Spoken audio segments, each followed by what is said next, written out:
Welcome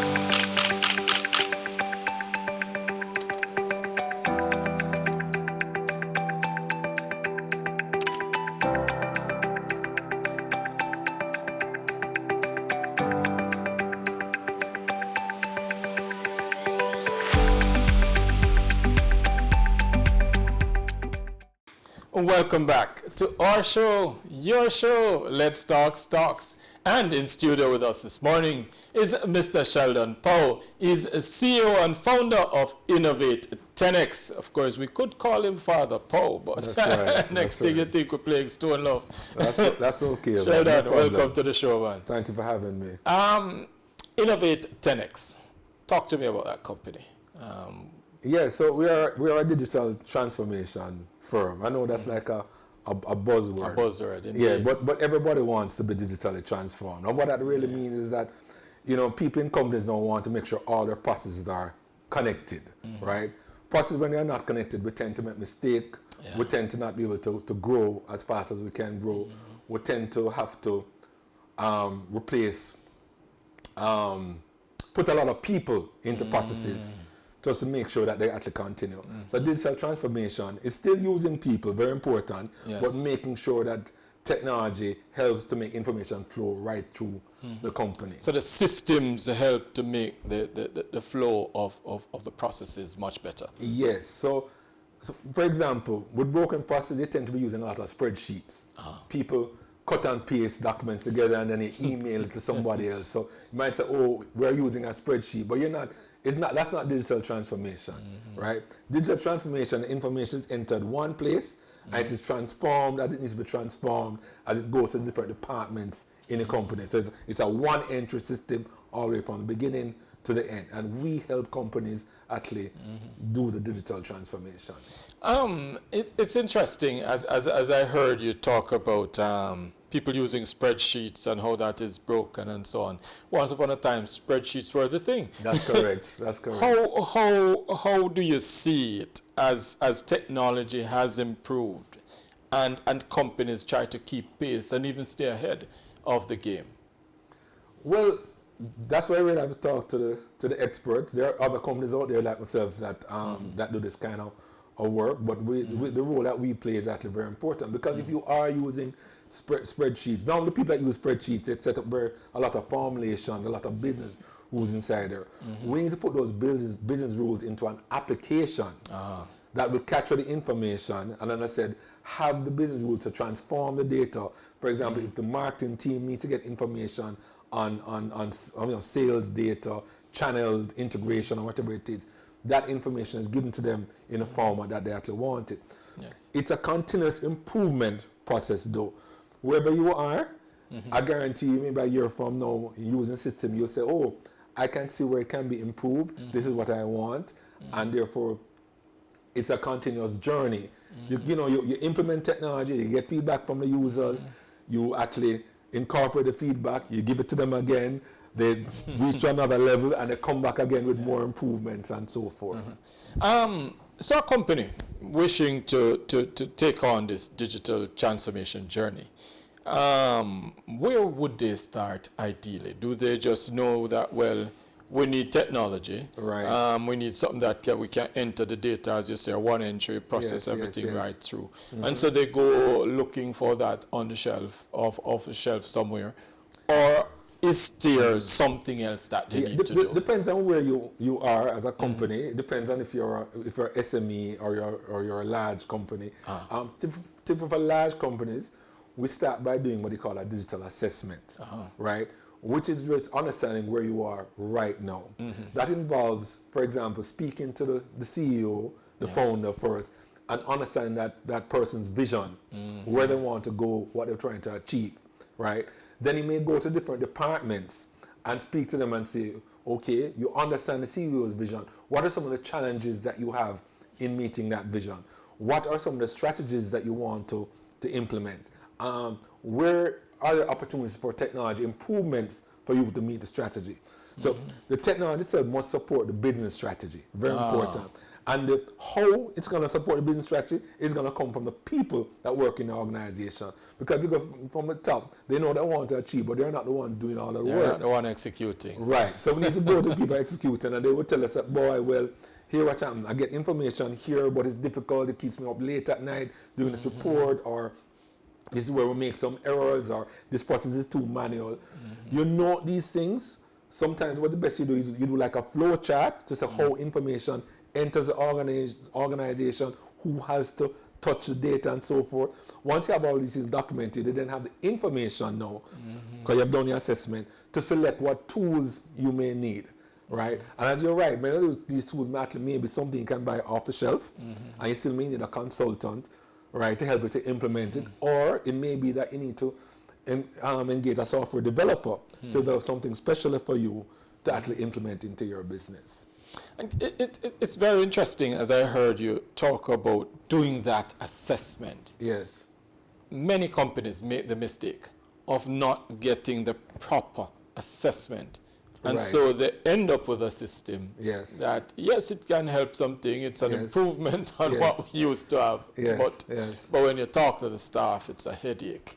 How do we get past things like that? All right, there's something that I learned about, you have a one-way door and a two-way door. Let me tell you what I know.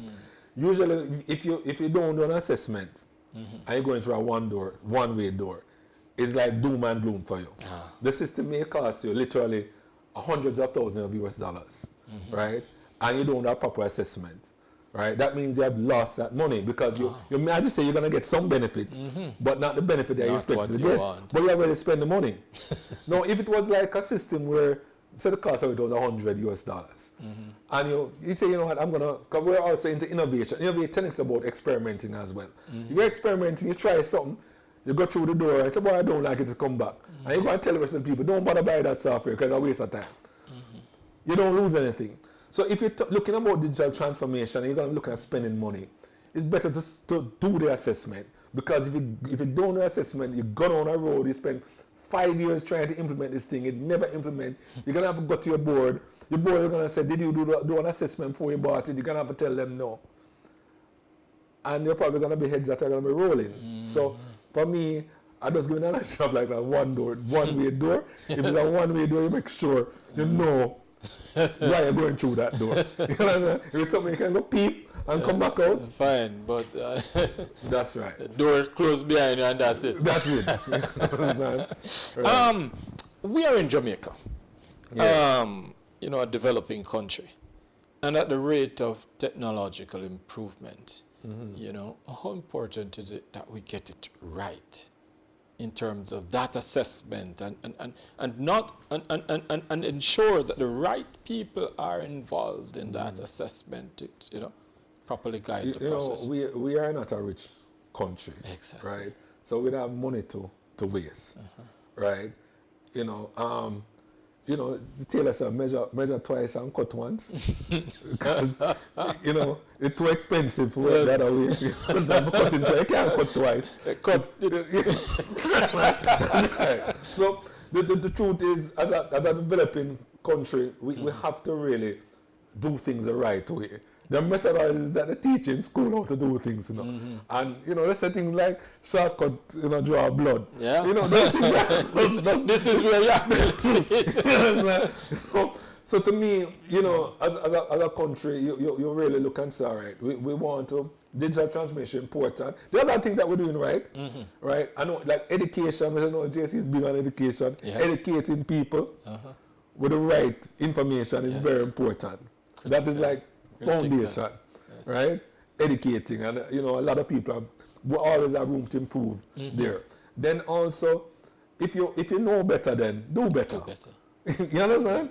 Can't get it no better. You can't get it better than that. And then also, you have to have an inquisitive mind, yes, but you also have to engage people. If you we don't know everything, Absolutely. Right? So you know your strengths. You should know your weaknesses. You should know where you need help and seek the help, right?